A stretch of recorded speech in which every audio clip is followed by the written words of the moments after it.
Hello and welcome back to my RC channel. I'm Andy RC and today I'm checking out the Flycolor Raptor 390. This is another all-in-one ESC board and flight controller with a built-in on-screen display. Now the ESCs are 30 amp rated, which is nice. The flight controller is an F3, it's an SP Racing F3.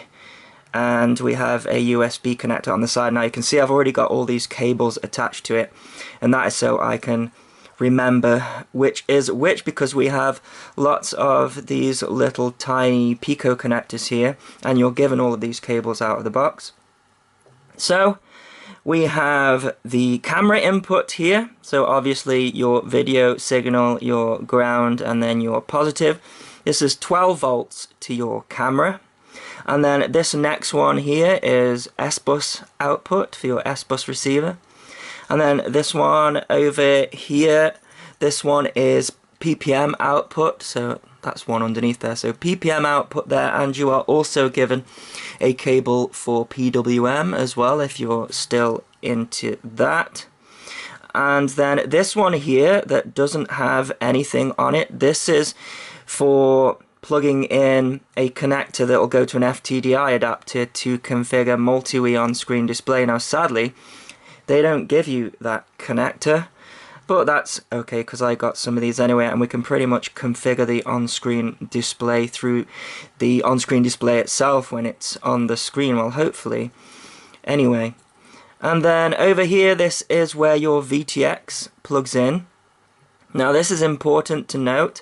For some reason there's a regulator on the camera, but this is just VBAT power. So whatever you plug your battery into, that's the power that's going to go out to the VTX. I'm not sure why they've done that, because you have to have a really good regulator on your VTX there. So I'm going to have to make sure that I do that. But yeah, that's that cable for that. And then the last cable is this one here, and this is a bit unusual how they have done this. So you're given this cable here, but I'll just use the diagram to show you better because it shows the underneath of it here. So you can see there that we can add a buzzer on these two pins here, 5 volt, and then your negative on the buzzer, and then looks like we've got a pin skipped there, so pin 4, and then here we can attach an LED strip there. You can see 5 volt ground, and then LED will be your DIN so that you can control the LED. Now I only have just one problem with this so far, as it's not on a model, and can you see how close together these standoffs are? So it comes out of the box built like this, comes in a really nice box like this, and it's already built like this. The wires aren't in, obviously, but can you see how close these connectors come here to the ESC pad? So this is going to be your motor 1, 2, 3 and 4, but I really don't like how close some of these Pico connectors are to those solder pads, which is fine because I'm going to be putting this on a small model. But I think if you were going for a 5-inch with this, then you'd have to maybe cut down your wires so that these things don't catch. You might be thinking, well, just add a spacer. You can't really, because the boards link up with these standoffs here. So it's like a sister board, if you will. And those link in, so if you put any spacers in, then those wouldn't connect. I guess you could lengthen them, but that would be a pain. So you are given some other stuff with this. So you are given this XT60, and let's see if it says the gauge of the wire. Yes, it does, just there. 14 gauge wire, so that is fine for the XT60. But again, I think if I was to use this connector down here with the buzzer, I think that would come really close to this here. I think they could have thought a little bit better about that, but it is fairly cheap, and I think if this all works okay, and we'll see, I'm going to test it, I'm going to put it on a model, then I think that's a pretty good deal really for an all-in-one system. Alright, you're going to need a camera and VTX, and I'm going to be doing that, but yes, I think that is pretty good. So you do get the instructions as well, all of these cables, and you're probably thinking, what model am I going to put it on? And I'm going to attempt to put it onto this guy. This is the JJ Pro 130, and I reviewed this, and I really liked everything about it, except it had the wrong motors, and I really wanted a Betaflight controller so I could put telemetry on it, etc., like this guy. So I bought some Emax motors for it, because the 1806 motors that it came with weren't very good.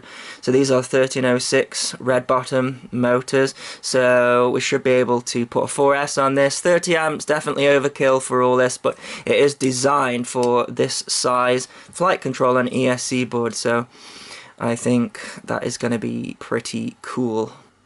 So all of that went in very nicely, actually. All I had to do was put some longer standoffs on underneath, and that's nothing to do with this board.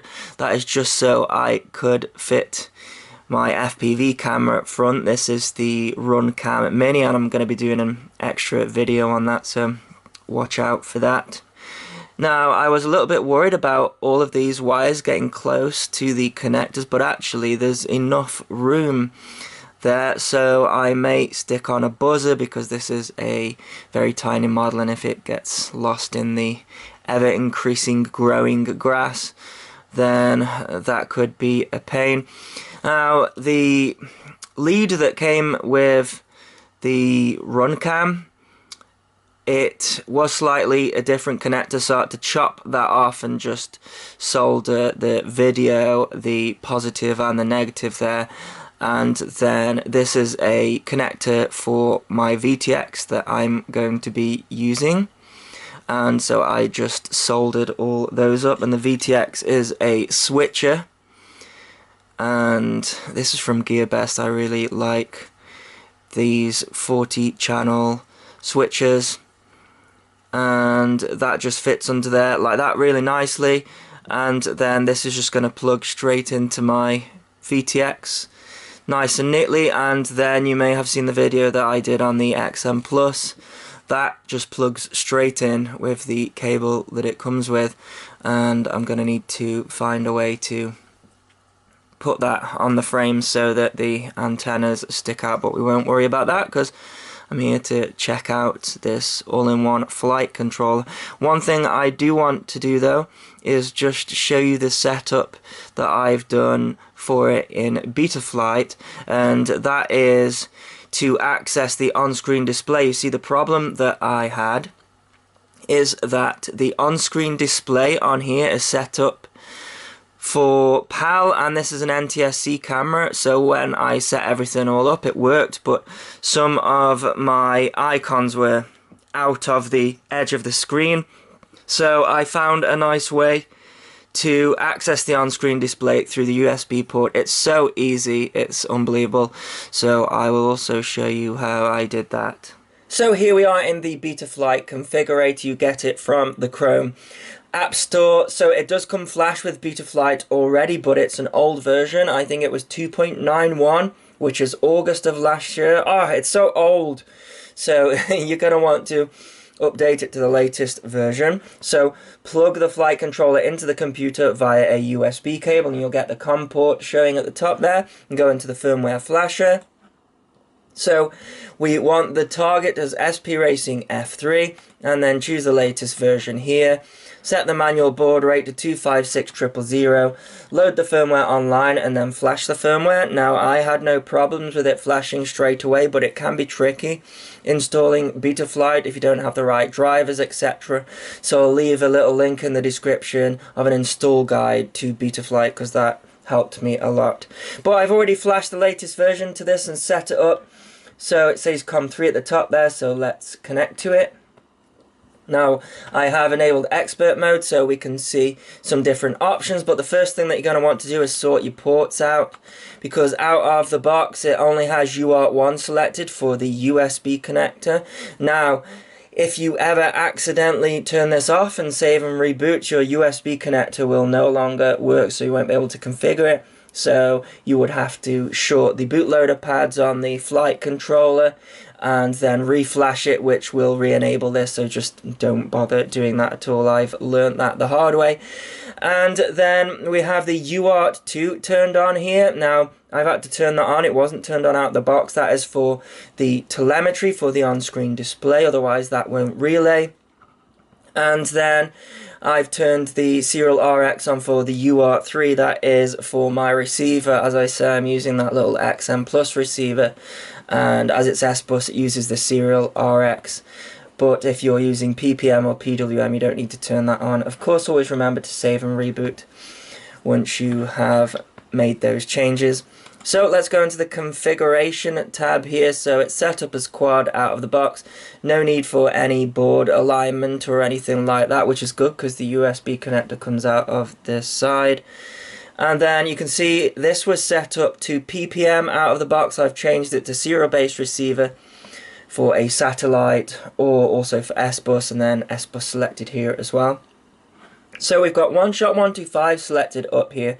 Now these ESCs, they are BLheli supported, but not BLheli S, so we are stuck with OneShot 125, but I could never tell the difference anyway. I've got motor stop turned off so that the motors arm when I arm the quadcopter, so they spin at idle, so I've got full control. And then I've got the idle set really low at 1040. These motors idle quite low with these ESCs, and then I've got the max set to 2000. So I've got the VBAT enabled, and this is gonna be for the beeper, and also I think it's the scaling as well for the on-screen display if you mess with the scaling. I haven't touched anything yet, but actually I am going to install a beeper, so I just like to bring this down to about 3.3 on a micro, and then 3 on here, because otherwise it goes off too early and it can be a pain because the batteries are smaller, etc.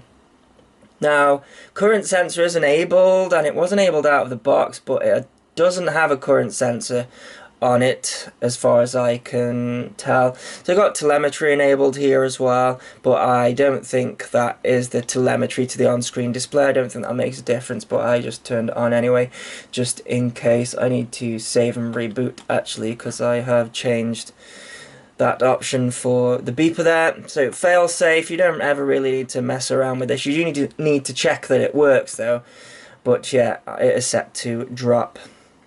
So PID tuning, I mean, this is for this 130 model, so I have changed it, but of course it's gonna come with just stock Betaflight PID tune on here. I bumped up the super rate, so that's something I like to do. So the receiver tab, it was set up as AETR. I've changed that for the Tyrannus, the TAER. Now the receiver does not power up unless you plug a battery in. So let's plug a battery in now.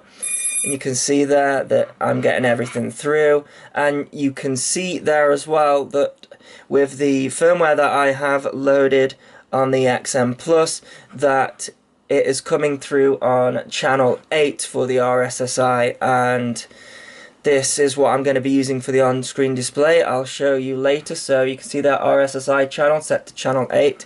Actually aux 4, but if you count it is channel 8. So, and you can see that as coming through as a PWM value there. So the modes, I've just set up my normal arming on a 2-position switch, and then I've got angle, and then acro, and air mode, and then I've got one set up for a beeper as well for when I plug the beeper in there. Now you are going to want to calibrate the ESCs, and actually I can show you how to do that now because I don't have the props on. So unplug the battery, you'll see the VBAT go down as I do that. So I'm going to tick this box here, put the master to full. When I plug the battery in, I'll get some tones, hopefully you can hear that, and when those tones stop I can bring it down. And once those tones stop, then that's the ESCs calibrated. Then you can individually lift the motors up and see where the motors individually idle, and then put that idle there in this box here, which is 1040. So let's go into the CLI and just type in version, so you can see I'm using the latest version. And I'm going to disconnect from there, and I'm just going to take you into BLheli suite as well, and just show you that it's using version, I think 14, which is BLheli, not the S version there, so 14.6. So with all of the motors soldered straight to the ESC board, all of the motors turn clockwise, so I have had to reverse motors 2 and motors 3. Right, let's talk about the on-screen display and how to change it through the USB, because it's really easy. As I say, it has a port that you can hook up an FTDI adapter, and in order to flash the latest version of multi-way on-screen display, you would need to do that. And sadly, it comes with version 1.5, which isn't the latest version. I think the latest version is 1.7. However, it's got all the features that I need, so I'm not going to upgrade that. So I'm going to disconnect from this. Now let me just explain how this works, right? You see, when we're just connected to BLheli through the USB port of the flight controller, what that's doing is a automatic serial pass-through. See, as I mentioned earlier, if we just connect in Betaflight and go to the ports tab, you see, as default, the UART1 is being used as the USB port to the flight controller, right? But when we do the BLheli pass-through, what that does is it switches this serial port so that we can access the ESCs.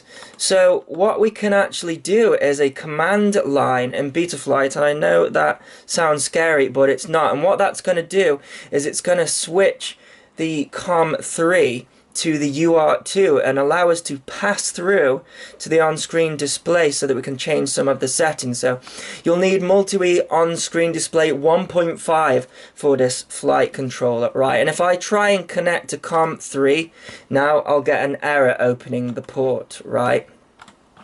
But if I go into the CLI and put a command in, the command is called serial pass-through.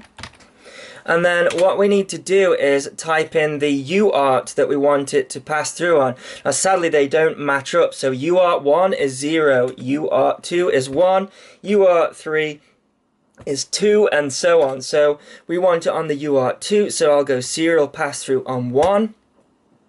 And then what we have to do is press disconnect, and this temporarily will pass through. And so now if we go into multi-way on-screen display and then click on COM3, you'll see all of a sudden the on-screen display is populated and we can change the settings. So I'll just go through the settings that I have changed. I turned all the GPS stuff off. Of course, I switched the camera to NTSC as well. So I've got display the voltage and use the FC as main voltage. I've turned on the RSSI because that isn't turned on out of the box, and use FC RSSI so that it's just going to take whatever channel comes through on the flight controller, so it doesn't matter that I've used channel 8. However, if you use PWM as the RSSI, it recognizes channel 8 as the same thing as well, so that's why I've selected it as channel 8. I've got the flight mode on here, and I've also got display timer. And then of course, once you have made all those changes, you need to write it, and you'll see it will write it. Now, one important thing I should say is you heard the ESCs beeping there. The only way to get this working is you have to plug your battery in, so make sure that your props are off. If you don't plug your battery in, then you'll get a connection error, so that's very important to note. But there you go, that is my settings in Betaflight, BLheli, and also how to use the pass-through in multi-way on-screen display. As soon as you power cycle the model, so unplug the battery, unplug the USB connector, that will reset the pass-through, and then you can reconnect to Betaflight. In fact, I'll just show you that. So let's unplug the battery, and then disconnect this. I've got a Java error that's come up there. That's important to note as well. Multi-Wii on-screen display requires Java, and it's crashed because I unplugged it whilst it was still connected. But if I just power cycle everything, then I can reconnect, and the pass-through has broken. So there you go, that is my review of the all-in-one ESC flight controller on-screen display PDB Flycolor Raptor 390. I like it. I wish the ESC supported BLheli S, and I wish that the on-screen display was more intuitive and worked through Betaflight, but there you go, we can't have everything. And it's fairly cheap, so I'll put a link in the description if you wish to get one. And look out for the flight of this model that I'm building of the JJ Pro P130. I think it's going to be really good. As always, thanks so much for watching. Please continue to subscribe. Cheers.